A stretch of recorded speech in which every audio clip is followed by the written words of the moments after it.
Greetings, scholars, and welcome to Following the Gong, a podcast of the Schreyer Honors College at Penn State.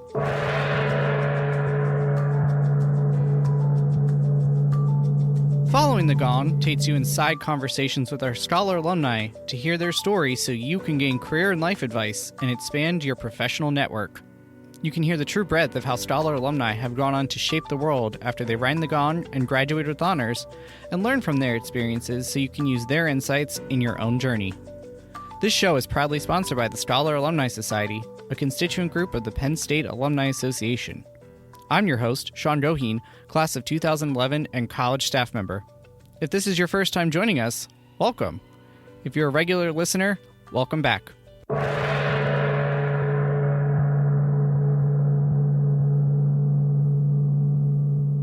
Katy Poole, class of 2011, is a senior athletic trainer at the University of Kentucky, where she works with the National Championship women's volleyball team and serves as a leader in their athletic department, overseeing training for the gymnastics and golf teams. Katy graduated from State College Area High School and shares her experiences coming to Penn State with a focus on becoming an athletic trainer by earning her Bachelor of Science in Kinesiology with honors. She provides an in-depth look at this healthcare field from the undergraduate through professional levels. Katy also offers advice that can be helpful to any scholar on overcoming early academic struggles, finding the right path, adapting to other universities for graduate school, and the importance of cultivating relationships. You can read Katy's full bio and a more detailed breakdown of the episode topics in the show notes on your podcast app.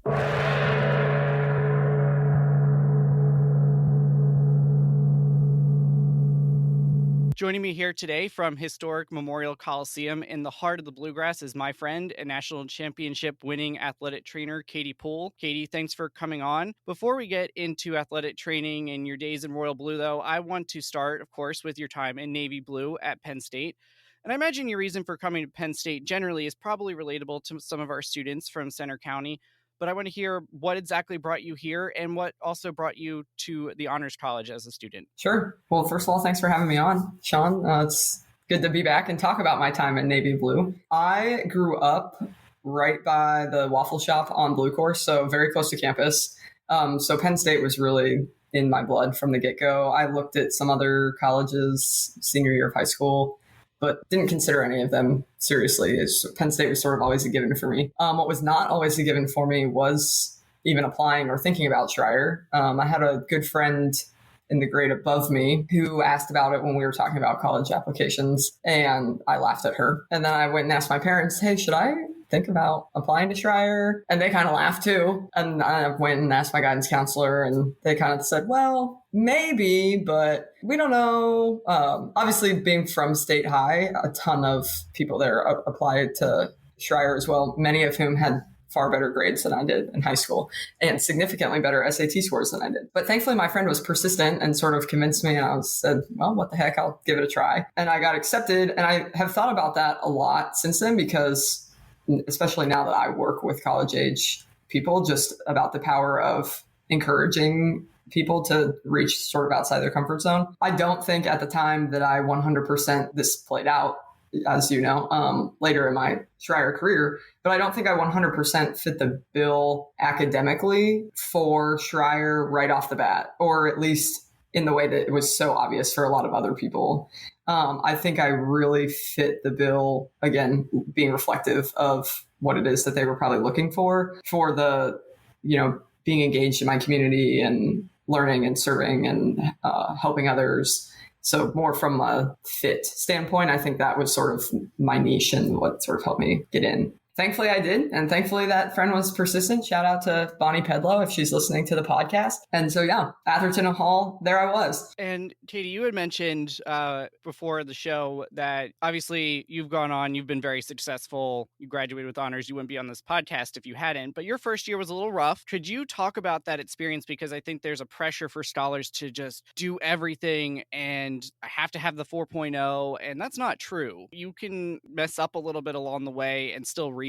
Can you talk about your experience with that? Yeah, absolutely. So I guess I should clarify one other point from my previous story is that my grades weren't bad necessarily coming out of high school. I just, was not the person that was getting fives on all of my AP tests. So when I first started out, I knew always that my interest lied in athletic training, but I wanted to keep the door open if I down the road changed my mind and wanted to go to medical school. And I think that was opened even more, or I let that door open even more because, right, so many people at the time that I was in Schreier everyone wanted to go to medical school or, law school or something sort of a big illustrious career when you think of it in that way. And so my first year, I took a lot of really hard science classes that I didn't necessarily need for athletic training, like Calc 2 and some of my sort of basic gen eds that I struggled with more than a lot of my honors college peers. And my first semester, it wasn't bad, but it wasn't great. And it wasn't Schreier standards necessarily. I think I missed the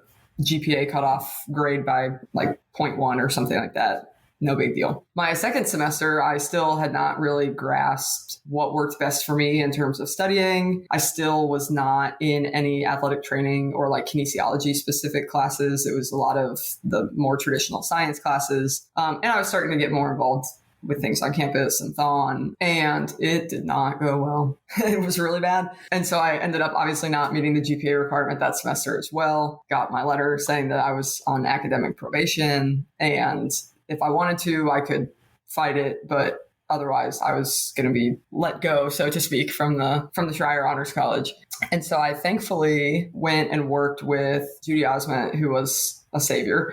And she and I sort of talked through a lot of things. I wrote my appeal and she sort of walked me through it. And that next, I took a few summer classes, gen ed, English, and things like that. But that next fall, once I really got into like, okay, now I'm in kines classes, I'm in some athletic training classes. This is a lot more applicable and makes a lot more sense to me in my brain.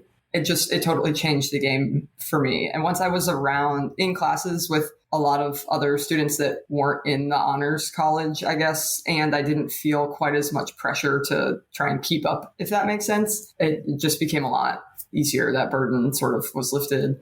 And it's a lot easier, right, to learn and study and care about things that you are passionate about. So it was that once I got into that and was able to focus a lot on that, it really sort of changed the game. And thankfully my GPA rose to the occasion as well. So I was able to stick around. They couldn't get rid of me quite yet, which was good because I lived in Atherton for 2 years. I'm glad that worked out for you too. Obviously, you've had a very great career since, and I want to hear about, you found your niche, as you said, in athletic training. And before we hit record, we were just trying to talk about State College, and you immediately pulled up a memory about crushing a different elementary school in volleyball in 5th grade. So you've been a very competitive person. You've probably played a lot of sports. Can you talk us through kind of your athletic history and what drew you not to coaching, but to athletic training, which is an integral part of the athletic experience for obviously athletes? Yeah. So I grew up playing volleyball. I've always been very, very athletically oriented. I wouldn't say I've been super athletic, but I have always wanted to be really athletic and really interested in sports. So I played volleyball, basketball, softball, sort of all through the state college pipelines, really up until high school. The thing that sort of got me interested in volleyball right away was being from state college, smaller town. My parents were friends with Coach Rose. So my mom took me to a volleyball game once when I was 7, was hooked. Coach was nice enough to be like, oh, just bring her by practice sometime. So one day after elementary school, my mom and I we walk into South Gym at Rec Hall, and Coach was like, yeah, just come hang out at practice whenever you want to. And so from that point on, once or twice a week after school, I would, instead of going to the YMCA, I would go to Rec Hall and I would run around the gym and shag volleyballs and interact with the team. And it really just sort of, from that point on, I have been hooked on the sport ever since. I became interested in athletic training through a combination of things. One, when I was at these practices, one of the people that was always in the gym was Dan Eck, who at the time was the athletic trainer for Penn State's volleyball team. So I just talked to him a bunch growing up and knew what he did, and he got to go to volleyball practice every day. How cool was that? So it became interesting to me from that standpoint. And then in high school, I not only continued my volleyball career, but my injury career really took off. So tore my ACL, had some shoulder injuries, and became a lot more interested in the science of human movement and how that played out. So I knew pretty early on that I wanted to do athletic training and stuck with it. Now we're going to pivot away from the athletic training for just a minute. You mentioned earlier you were involved in Thon.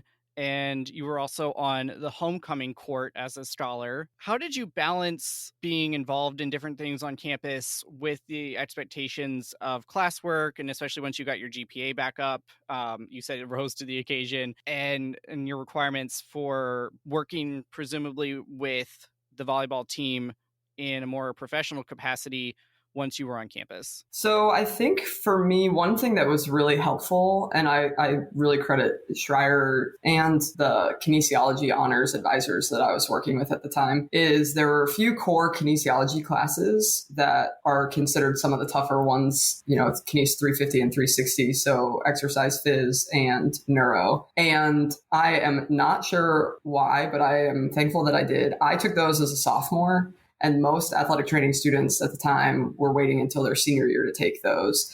And that ended up benefiting me a lot because I had sort of those like big block of tough classes out of the way and was able to focus on my thesis research, but also being involved on campus. And because I had done a lot of that, I remember really vividly going into my senior year being like, okay, I'm really involved in athletics. I've done Thon. I've been on operations committees. I have, I've danced for Springfield Thon. I was involved with Springfield, but like, what else? I have to be able to like give back or be a part of. I'm going into my senior year, my last sort of hurrah. And it ended up that I was eventually tapped into Lion's Paw. And it just was odd that I was sitting there thinking like, oh my gosh, I need one more thing. Like I want one more thing to really give back and embrace my senior year. And that sort of worked out. And the reason I bring it up is that was how I got sort of involved with homecoming, the people aspect of it. Obviously, court was a whole other process, but that sort of opened my eyes to all these organizations on campus that I wasn't super familiar with. So yeah, I'm sure that there were times where my athletic training people felt I was not doing a good job of balancing all of my extracurriculars. But really, for me, especially senior year, it was just about embracing everything that Penn State had to offer. And you get into the groove, okay, here I am with my research. I feel like I'm in a good place with that. Here I am with my athletic obligations. And like, I just want to spend any and all free time that I have making the most of my last couple months at Penn State. You're not the first guest on here to emphasize, you're only a college student once. Enjoy what you have at Happy Valley or at Behrend or in Abington or Middletown or wherever your campus is at. So enjoy that time because you don't get it back. Now, you mentioned being involved in athletics. Correct me if I'm wrong. You were essentially like a student trainer. How did you get involved in that? And what advice would you have for students who want to get involved with volleyball or any of the other 30 varsity teams or countless club and IM opportunities that we have here at University Park? So the way that it was structured when I went, and athletic training recently has undergone sort of a giant shift in how they are certified. But for us old people who got certified before this shift happened, it has recently shifted to an entry-level master's to become certified. When I was an undergrad, you took the certification exam at the end of undergrad. So the way it was structured at that point was you took an intro to athletic training class, and they would assign you not necessarily a certain team, but a certain athletic training room. So in Rec Hall in East area at the Bryce Jordan Center and you would work with all of the teams in that area, and you would sort of get exposed to the athletic training room. And it really is twofold. One, it helps them see, hey, can this person cut it? Do they show up on time? Are they willing to do what we're asking them to do? But it also helps you see, is this what I want to do? If they're telling you to be at the Bryce Jordan Center at 6 a.m. to help set up for practice, or 5:30 a.m. to help set up for a 6 a.m. practice, it can weed some people out if you don't want that. So you do that for about a semester and you just get exposed to a lot of other aspects, I guess, of the athletic department. Once you were accepted into the program, you got assigned a team and you were with that team for the semester. So not just an athletic training room, but a specific team, which allows you to integrate, I guess, a little more with each team and what they've got going on. So I worked with soccer. I worked with women's lacrosse was an awesome opportunity for me. And then obviously men's and women's volleyball. And because of relationships that I had established with women's volleyball previously, but also I happened to be assigned to them my first semester in the program. And even with, women's lacrosse later on, those people always left the door open for me to go back. So if I wanted, extra experience with something, or, I was with baseball and their hours were a little more flexible on days that women's lacrosse was playing, I could always just go and help out some more. And at that point, I just wanted to be exposed to and learn as much as I could. So I took advantage of that. And it sounds like you built relationships with the staffs there on those different teams, and that's what helped keep those doors open. Is that fair to say? Yeah, 100%. I still keep in contact with the Hohenschelt family. Tara was an assistant for the women's lacrosse team when I was there. Dennis was an assistant for volleyball, so I knew them through that. They left Penn State for a little bit, and then they came back to Penn State for a little bit. And Tara, I think now is coaching high school lacrosse. And people always think that I know that family really well because of Dennis, which is true. But it's also because of the relationship that I built with Tara through women's lacrosse. And I think especially, in life, yes, but especially in athletics, relationships make all of the difference. If you are able to invest in other people as much as you are in yourself, then it benefits you a lot in the long run. I think that was some really solid advice that Katy just shared there. So make sure, probably if you don't take anything else from this conversation, that might be one of the things you want to take. But obviously keep listening because there's a lot more to talk about here. And one of the things to talk about, Katy, is the thesis. You've mentioned it a couple of times and you shared what your topic was. Did that come from your practical experiences with the different athletic teams here? Yes, definitely. So it was very specific. I am quite positive that I was the only scholar, at least at the time, writing about different knee taping techniques. But yeah, I worked in the athletic training sports medicine research lab, and I worked with John Viro, who is still there and does a lot of really good work. And yeah, it came from the clinical side of, you see all these athletes and a lot of them have knee pain, and there are some traditional ways of taping the knee. And at the time, Kinesio tape or K-tape or rock tape or whatever brands you want to use, but that everybody knows, it's got all the funky designs and that sort of thing, was really sort of coming up, but there wasn't a lot of research on it. And what it actually did, the tape, for people who haven't seen it, is it feels almost fabric-y. So it doesn't move or manipulate a joint in the way that a lot of other traditional tapings do. And so we wanted to take a look at it. So we looked at that and its effect on pain when we had people do certain tasks. And there was another scholar there who was looking at muscle activation, I believe, of their quad during the same thing. So yeah, it was interesting. And I'm sure that the results from that are probably something you still use to this day, I imagine. Yes, people are curious, and they should be curious about their healthcare. So when we use kinesio tape in a clinical setting now, people always say, well, what does this do? And I don't think that they're quite prepared for the litany of response that I give them, because little do they know I've written a whole thesis about it. But yeah, it has benefited me over and over again just to have that knowledge. I was glad that I picked a research topic that translated so closely with what I actually do on a day-to-day basis. And that's a common theme here on this show, in addition to relationships, is with the thesis. Typically, I've had a few folks who are like, I want to pick something completely different just to get a different experience. But a lot of folks like you, Katy, say, you've got to be passionate about it, because it can be a grind getting through that process. So if it's something useful to you, something you care about, makes it a lot easier. Yes. Which is also relatable to grad school. You went to grad school for something that I don't want to say it's like a traditional grad program, in that you're probably not going to go for a PhD eventually in this field. It's also not an MBA or JD or an MD like those professional degrees are. Can you tell us about that search process of how you went about looking at grad schools, and even to decide that you wanted to go to grad school? Because now it sounds like you have to, but at the time you didn't have to. Can you talk about that? So yeah, you're right. Now you have to go to grad school to be a certified athletic trainer, to be able to sit for the certification exam. At the time, you did not have to, but something that I knew that I was interested in, and I think that Schreier really instilled in me, was just this, I wanted to keep learning, and I actually liked the research. There were a lot of days I did not like the research process, but I liked it. I liked having a question and, trying to find an answer for it. So when I looked at grad schools, I only picked grad schools that I knew would make me have to write another thesis. I do not know why I did that to myself, but I did. And really three schools sort of emerged for being well known for giving a high level, like Power 5 clinical experience, and also a really high level research intensive graduate program. And those were UNC, UVA, and UK. And I was signed, sealed, delivered going to UVA. I had talked to their program director. I really liked them. I knew that they had the chance to have an opening for a graduate assistant to work specifically with volleyball. And that was sort of what I wanted to do, obviously. And their program was only a year. So I was like, let's do it. That's going to be great. And I got a call from Dr. Carl Matacola, who is at UNC Greensboro now, but at the time was the program director at UK. And he was like, well, just come visit, come on down, see if you like it. And I did. And I did really like it. And I found myself more curious about it. It felt, and you can attest to this, Sean, because you spent some time in Lexington, but it felt kind of like a bigger version of State College. It's not big and overwhelming, but it is bigger than State College. But it felt homey. And yeah, so I just like totally pivoted and called UVA and was like, hey, I actually think I'm not going to come. I'm going to go to the University of Kentucky instead.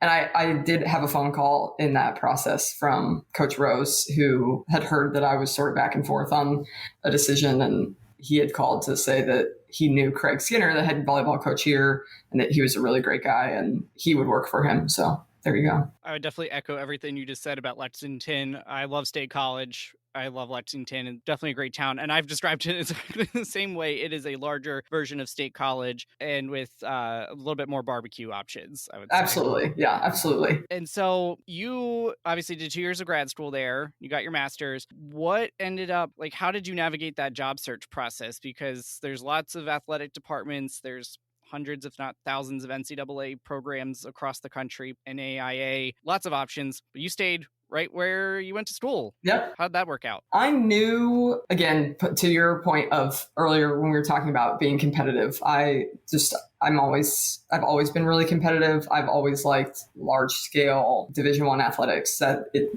is motivating for me as a clinician to constantly be trying to get better and make my team better in the way that I'm able to do that. And it's a motivating environment, really, because everybody is kind of wired that way. Like, okay, how do we be the best? How do we be the best? So I knew that was sort of the environment that I wanted to be in. Obviously, the volleyball piece was important to me as well. And I happen to, part of this is fortune, part of this goes back to investing in people and relationships, but I got a little bit lucky with timing, because as I was graduating from grad school, you started to see this shift where a lot of bigger athletic departments were transitioning from graduate assistant athletic trainers that would be in charge of their teams to, okay, now our next step is providing a lot of these, especially Olympic sports, their own full-time athletic trainer who is hopefully around for more than just a year or two and is able to devote more of their time to this whatever specific sport it is. You see it in volleyball, you've seen it a lot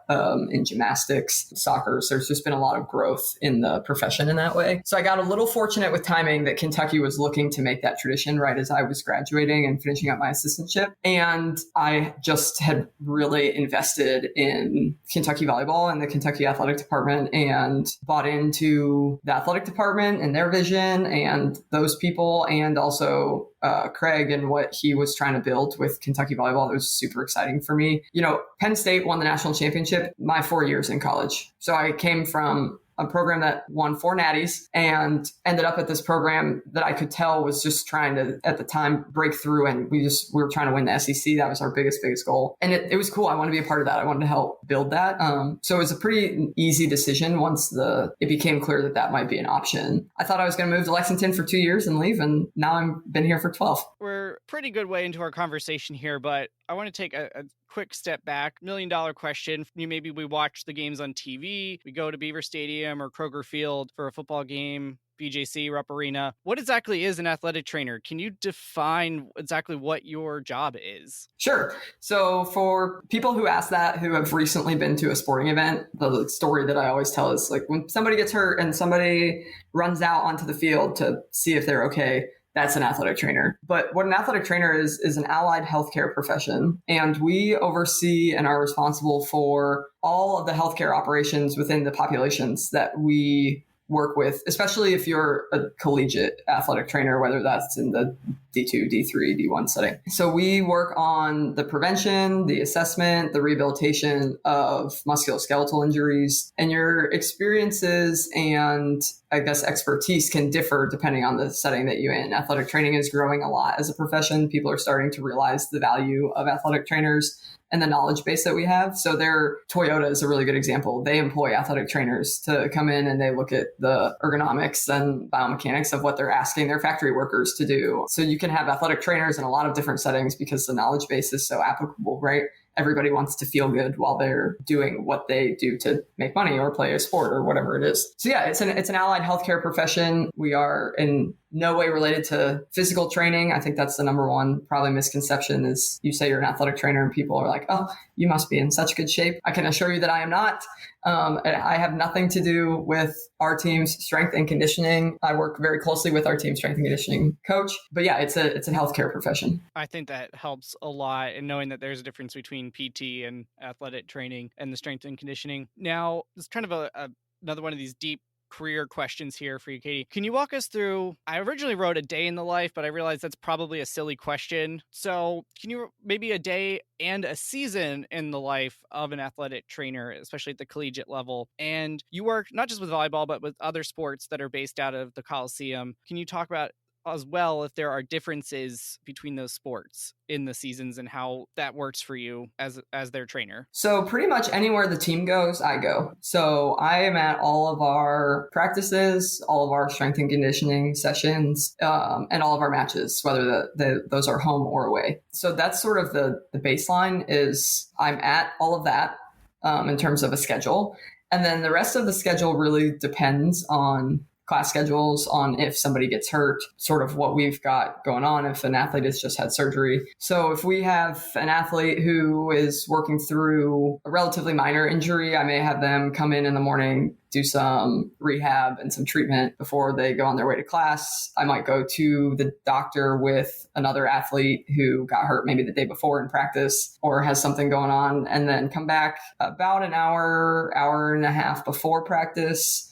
We'll do pre-practice treatments, try and get the team ready to play, tape their ankles, all that kind of thing. And then during practice, I'm in the gym, just sort of watching how people are moving, shotting volleyballs, but also trying to get a feel for what we're doing in practice that day, the volume, and how can I then on the back end of practice go about setting up recovery for our team. So I work really closely with our strength and conditioning coach.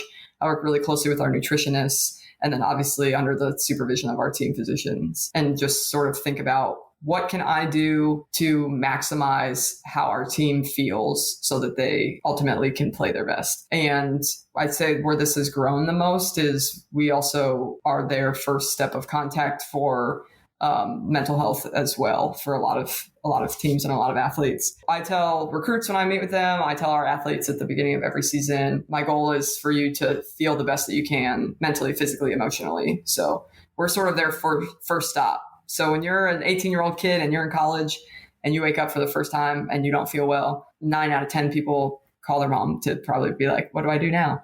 And I would say the 1 out of 10 are collegiate athletes who call me and say, what now what? So yeah, I sort of work through that journey with them. And then senior year, hopefully I've helped people realize that they need to take some ownership of their healthcare and help them transition to the real world. That's really, really helpful to hear. I didn't realize about the mental health, and that's great about that transitioning out, because especially in the sports that you work with, probably not a lot of them are turning pro, even at a really good program like yours and at Penn State. Not many people are playing volleyball professionally, so it's good to be able to take that and that learning there too. So it's also an educational role that you have. Now, correct me if I'm wrong, you have the women's gymnastics team and one other team. Do you see differences across the sports and how that works? Yeah, I've been involved with gymnastics and the golf team since I've been here. Right now, it's just sort of in an oversight role because, like I said, the Olympic sports has sort of expanded. So they've hired their own full-time athletic trainer as well. So it's sort of been supervisory the last few years. I think the biggest difference, other than schedule, because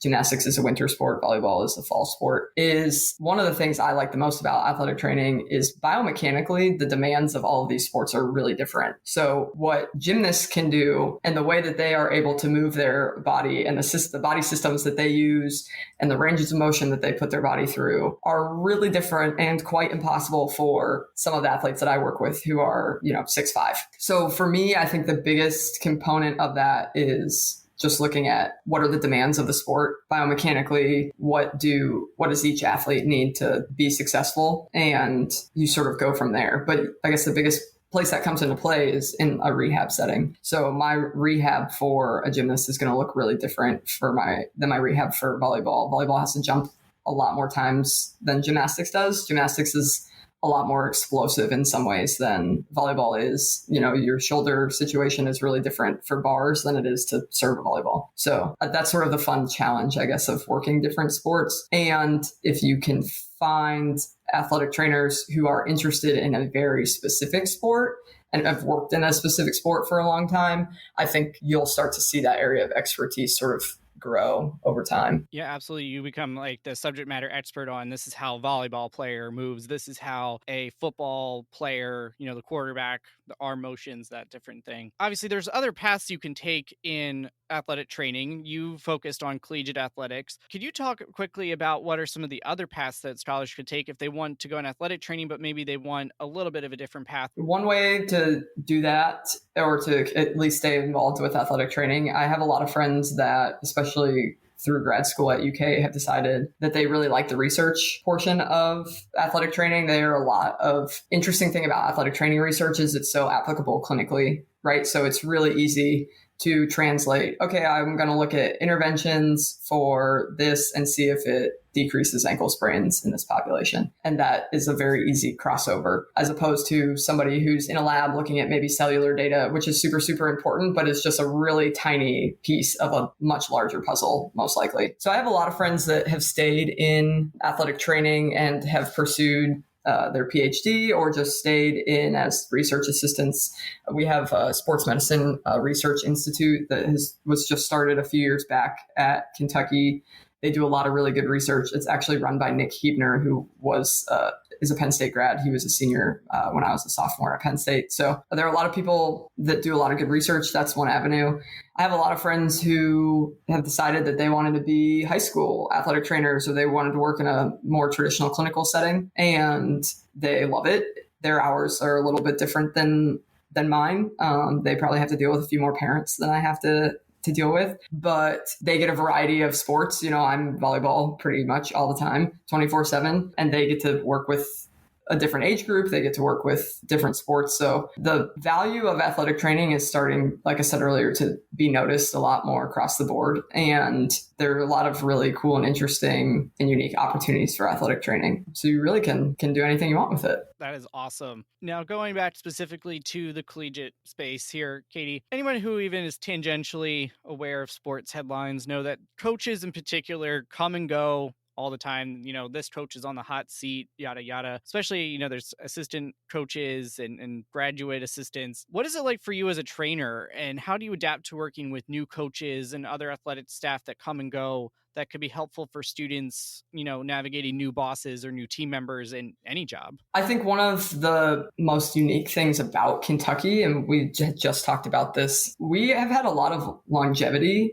in our coaches at Kentucky, a lot more than a lot of other places. And one of those people is Craig Skinner, who's our head volleyball coach. And he has been here for longer than I have been. I think he came in 2003 or along those lines, maybe. Sorry, Craig, I'm getting that wrong. And our staff has really sort of been together for a long period of time. We've had a few assistants leave for head coaching roles or get out of coaching, but our staff really hasn't had as much turnover, which is nice, and just sort of reaffirms what I said earlier about Kentucky, that it's a place that invests in its people and it's a special environment and atmosphere. So I would say one of the things that I pride myself in is, especially with somebody who spends so much time with the student athletes, right? The coaches have hour limits. They can be in the gym with people for 20 hours a week. There's no hour limit for how much I can interact with our team. The coaching staff can't be with the volleyball team at all other than camps in the summer. I have unlimited access to them in the summer, and they're all working out all summer long. So I see them a lot. It's really just trying to be a constant for when there is turnover and change is, okay, how can I support our team through this? Are there certain people that are struggling more than others with the change?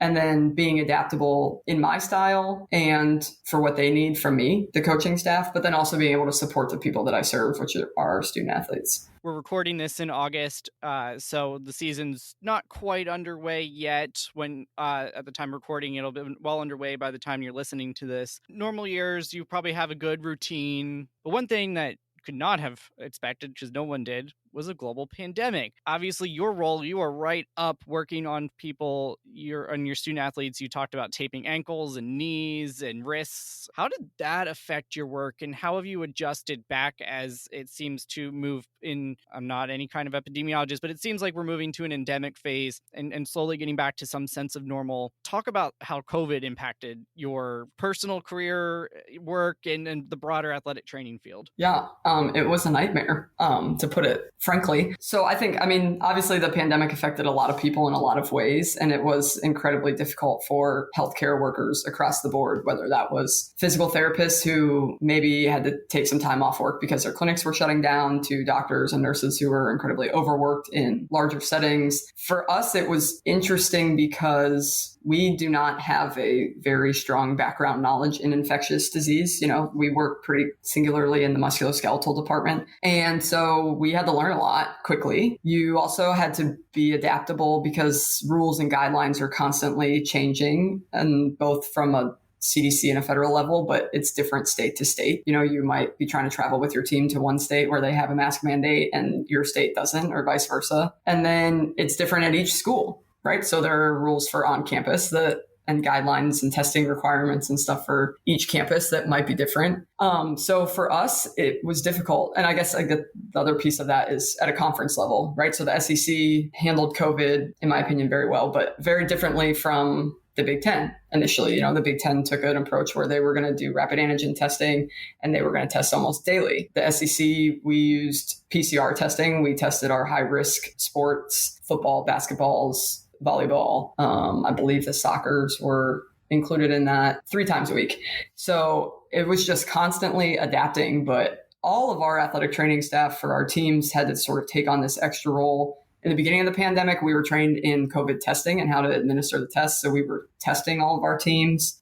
We had to be trained and do a lot of legwork and contact tracing. And what does that entail? So you're really sort of trying to manage all of it, and you really could drive yourself crazy sitting there trying to monitor. Are you wearing your mask? Are you washing your hands? Are you doing this? Are you staying away from people that you're supposed to be staying away with outside of the gym? And for us, at least with volleyball, it was really unique because we knew how special our team could be. And so there was sort of an added pressure of, we know that this team could be really good this year. We just need the chance to play. So it was sort of an added pressure, I guess, from athletic training in that sense for anybody whose team was at a high level and trying to function at a high level. For me personally and my career path, it took a little bit of an additional twist because the first weekend, the SEC used a third-party testing group so that every school was using the same testing group. Nobody could say Alabama's testers don't swab the same way that Kentucky's do or whatever. And we worked with them for about 1 week, and my boss called me and he turned it over to me and he said, "You're going to run this and you're going to be in charge of our COVID operation." He was on the SEC medical task force and dealing with the regulations and keeping up with all the research and that sort of thing. And so for our on the ground COVID-19 response and testing, I oversaw all of that for everybody in the athletics department, admin, all of our athletic teams, and it was a lot. So it was a really unique opportunity. I learned a ton about myself. I learned a ton about administration and organization and everything. I'm not sad that it has ended and that we are transitioning to an endemic phase, but it affected athletic training substantially. And then on top of that, sort of that extra layer of responsibility that I was given, it certainly affected my last 2 years quite heavily. Well, I think you have a great answer to, tell me about a time that you had to solve a big problem. Yeah, that's definitely it. I will forever be able to answer that question now. No, you mentioned the SEC, obviously. UK is in that conference. Penn State's part of the Big Ten. So what is it like being at another large nationally known athletic brand after your time at Penn State? How do you, and this is something I always tried to balance myself when I was at UK, how do you balance your pride in dear old state and being a part of what you refer to as the Big Blue Nation? Yes, that was hard. It took me probably 18 months to 2 years before I was able to stop saying we in reference to Penn State, especially because that's my hometown, right? So I would just say, oh, well, we used to do. And somebody would always say Penn State. And I'm like, yes, sorry, Penn State used to do. So before I was able to think of myself as we UK, the passion of the fan bases, I think, is similar. And it's one of the things that I love about it is it's just the environment and the love and the loyalty for both of those schools is so similar, that the feeling of that is so similar to me, that I love it. It's part of what keeps me in collegiate athletics. When I got here, like I said, Penn State had just come off of 4 volleyball national championships. So I did not share my undying love for Penn State volleyball quite as much as I probably was used to, because nobody wanted to hear about, at that point, they're like a dynasty. It's like Patriots football. People are sick of hearing about them. So I didn't talk a ton about that. I was able to brag about Penn State football quite a bit. Because at the time, Kentucky football was yikes. They are now, of course, since on the up and up, my worst nightmares happened when they played each other in the Citrus Bowl or whatever a few years ago. So it's been fun. I haven't had too many issues where things have overlapped with each other. Yeah, it's been fun. The shades of blue are just a little bit different. Everybody has a undergrad institution and most people are proud of it. And so it's just part of what makes working in college athletics fun. Is there's got to be a little trash talk, right? It's not college athletics if there's not. So, I asked that question because so many of our scholars go on to grad programs generally at other institutions like Ohio State and Michigan and Northwestern and some of our other rival institutions. And so, that's always kind of an interesting dynamic to have, is like, okay, I'm at this other place and I used to cheer against them, but especially you being in athletics. Yes. One of my good friends here she went to undergrad at Ohio State and is from Ohio. So she and I go back and forth pretty heatedly during football season, especially. But yeah, it's part of it. I don't wear any Penn State clothing in our athletics facilities. I usually save those for the off days or around my house. But other than that, it hasn't been too difficult. Except for that Citrus Bowl day. That was a rough day in my household. I'm sure it was for you too, with you and your friends and family. I stayed alone in my house that day. I had chances to go to the game. I had groups of friends in Lexington that were watching, and I thought it is best for everyone if I just watch this game alone on my couch. So that is what I did. Now, practical question here for students. What skills or experiences could any students be looking to get now if they want to pursue a career in athletic training? Now, we may have already covered this with the question about some of the clinical experiences, but is there anything else that they could be doing besides those classes and internships? Don't be afraid to email people that you think have a job that you're interested in. And I guess that really goes for anybody. But in athletic training, if you say, let's say I want to be a football athletic trainer or basketball athletic trainer, find local ones. Maybe they're Penn State affiliated, maybe it's at a high school, and ask if you can job shadow and just go and see what it's about to A, make sure that it's something you want to do, but B, just get exposed to a lot of different sports and people and styles of athletic training. So from a clinical standpoint, I think just exposure to as many different things as you can. Athletic training is a healthcare profession. My job is to make my team feel the best that they can so that they can play the best that they can. That's really hard to do if you are not people-centric and not willing to do everything in your power to help other people. So I think the biggest skill there is, are you adaptable to whatever is going to be thrown at you, because athletic training is constantly changing and you never know when somebody's going to get hurt or somebody's going to change practice or people want to do something different, and people feel vulnerable when they get hurt. And so your ability to interact with all different people, because especially if you want to work in a collegiate setting, you're going to get all sorts of different people, and your just ability to invest in other people, I think it's really important and probably your biggest non-clinical skill that comes into play the most. Absolutely. I interviewed a physician assistant on here a few episodes back, and she talked about like when you're interacting with them, especially if they're injured, they're probably at one of their lower points. So having that empathy and working on those skills is a great point. We talked about what scholars should be doing. If you're actually an athletic trainer, what does professional development look like for you? Because the science is probably constantly being updated. Yep, constantly. So athletic training has continuing education requirements similar to any other healthcare profession. So there are a lot of different national conferences. You can go to the National Convention for Athletic Training. You can go to a Collegiate Athletic Trainers Society. They've got professional football athletic trainers societies. There are athletic training societies in every state. So you can do a lot of professional development through those. And then to your point, the science is constantly evolving. Everyone's looking for ways to feel better faster. And so I think you've seen this a lot, especially in like soft tissue. People are starting to get a lot more into myofascial decompression or cupping, or some sort of instrument assisted soft tissue mobilization, like a Graston or scraping tool, dry needling, that sort of thing. and just constantly trying to learn, okay, what are some tools in my toolbox that I can continue to add? If you can add one a year, by the time you've been doing this for 10 years, you've got a pretty good set of tools at your disposal to help people. If one thing works for somebody, it might not work for somebody else, and you've got other options. And then taking care of yourself. Last question that's very specific to athletic training here. How do you balance or try to find balance during a season, especially for a sport where you're traveling for midweek matches and you've got early morning practices, late night sessions? How do you even try to find some sense of balance during a season when you are focused on one specific sport? I think you have to be able to make the most of the little time that you have and find things that you like to do. So for me, I really like to cook. I love to listen to music. I collect vinyl records. So I like to do those little tiny things if I have a chance to. One of the benefits of working in athletics is you're typically around a group of people that also like to work out. And so for me, I feel a lot better. I feel clearer mentally if it's a day that I'm able to get a workout in. The downside of athletic training in a lot of people's minds is that it's not a traditional 9 to 5. I think that you can also turn that into a positive because it's not a traditional 9 to 5. The hours are so scattered sometimes and so demanding at other times that it is not uncommon for any of our athletic training staff to leave at 11 a.m. and say, oh, I'm going to go work out for an hour. And, that's not something that a lot of people can do with their job, is leave in the middle of what most people would consider a work day. But if your team practiced at 6 a.m., then you might be done by 11 a.m. I think just trying to make the most of whatever time you have available to you and find little things that keep you grounded. That is great advice. And finally here, Katy, here's a chance for you to brag a little bit, as we alluded to in the introduction.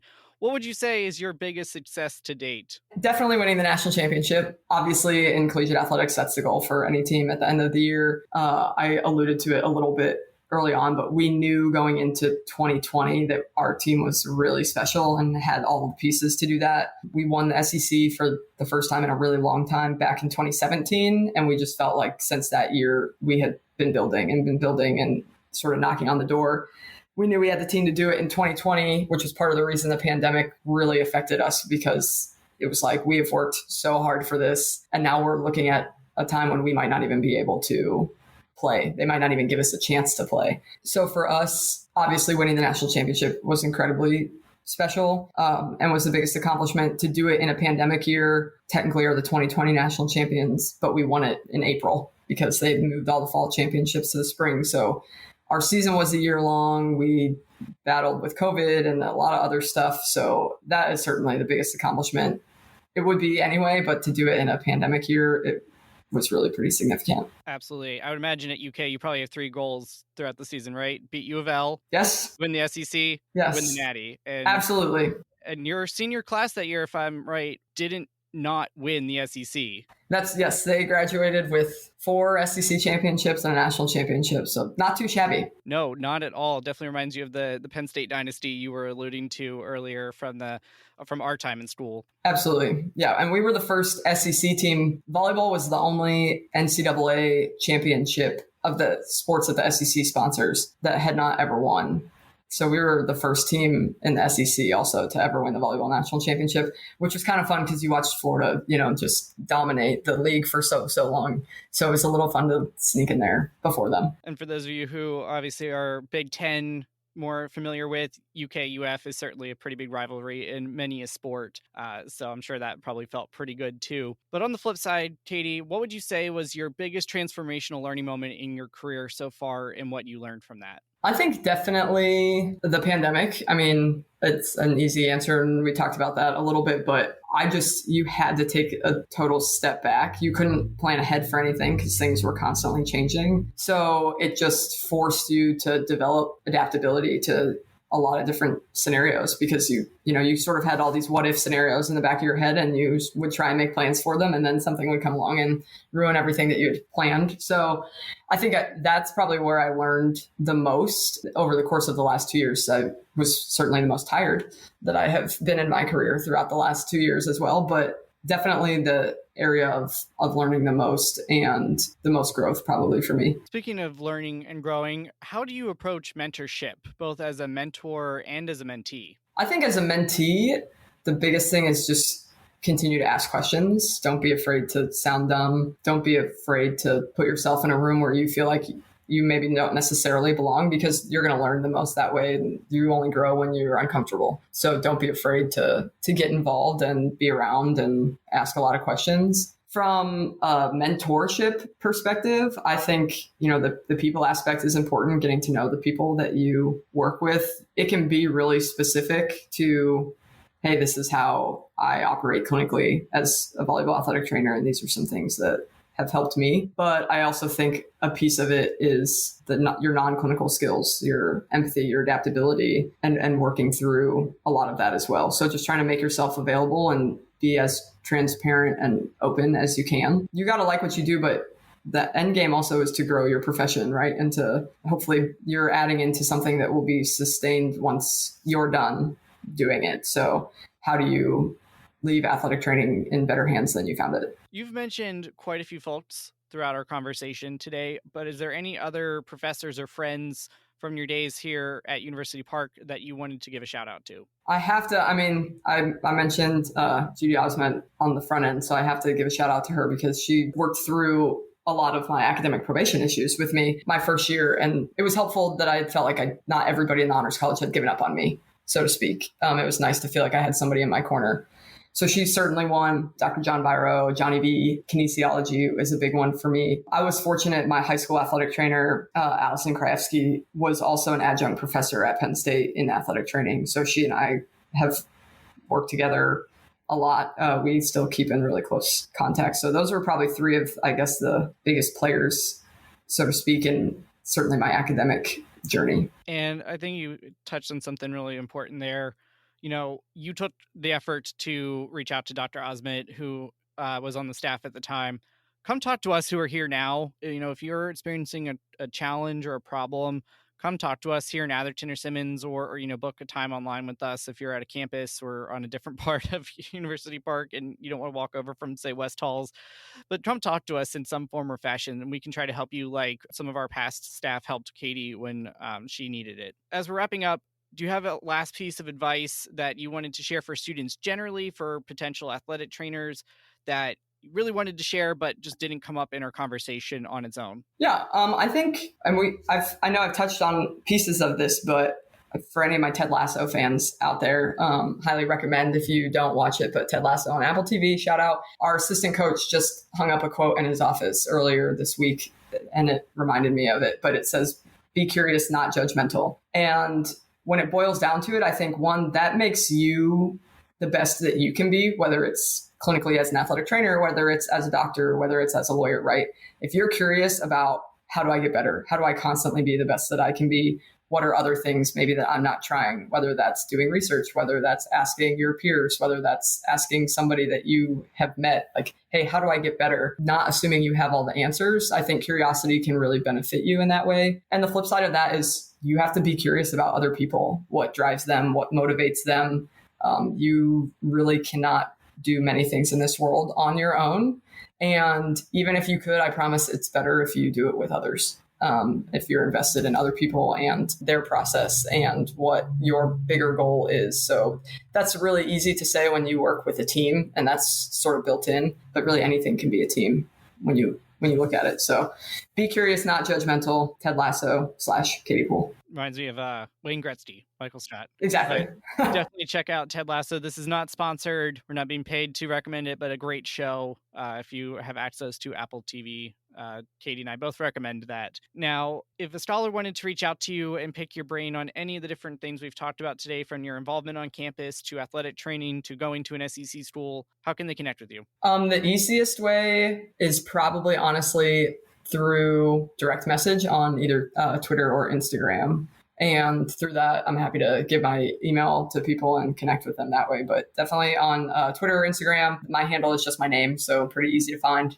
Katy with a Y, Poole with an E. Yeah, on either of those ways. And I will do my best to get back to you. And finally, as is tradition here, if you were a flavor of Berkey Creamery ice cream, not your favorite, but if you were a flavor, which would you be? And most importantly, as a scholar alum, why would you be that flavor? So I did a deep dive into all of the flavors that you sent me, Sean, to try to prepare for this. And it sounds like, first of all, There are a lot more than when I left. It is my favorite, but I think I would be it anyway. Peanut butter swirl. It's just a timeless classic. You get a little bit of sweet, a little bit of salty. I tend to be a little quick-witted and can, throw some zingers at you. So, you might get a giant mouthful of peanut butter and it might be a little salty, but it evens out eventually. You get a little hug from the sweetness of the vanilla. So peanut butter swirl, that's it for me. There is no other flavor. I talk about it ad nauseum probably to the people here in Lexington. That is a great choice. I was a little surprised you didn't go with the Russ Rose flavor,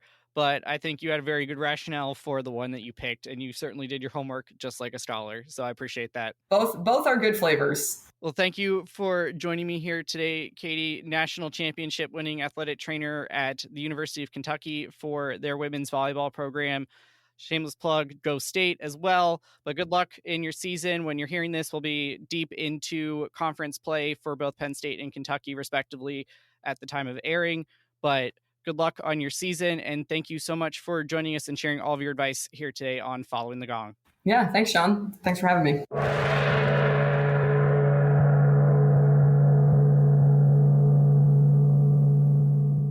Thank you, scholars, for listening and learning with us today. We hope you will take something with you that will contribute to how you shape the world. This show proudly supports the Schreier Honors College Emergency Fund, benefiting scholars experiencing unexpected financial hardship. You can make a difference at raise.psu.edu/Schreier. Please be sure to hit the relevant subscribe, like, or follow button on whichever platform you are engaging with us on today. You can follow the college on Facebook, Twitter, Instagram, and LinkedIn to stay up to date on news, events, and deadlines. If you have questions about the show or are a scholar alum who'd like to join us as a guest here on Following the Gong, please connect with me at scholaralumni@psu.edu. Until next time, please stay well, and we are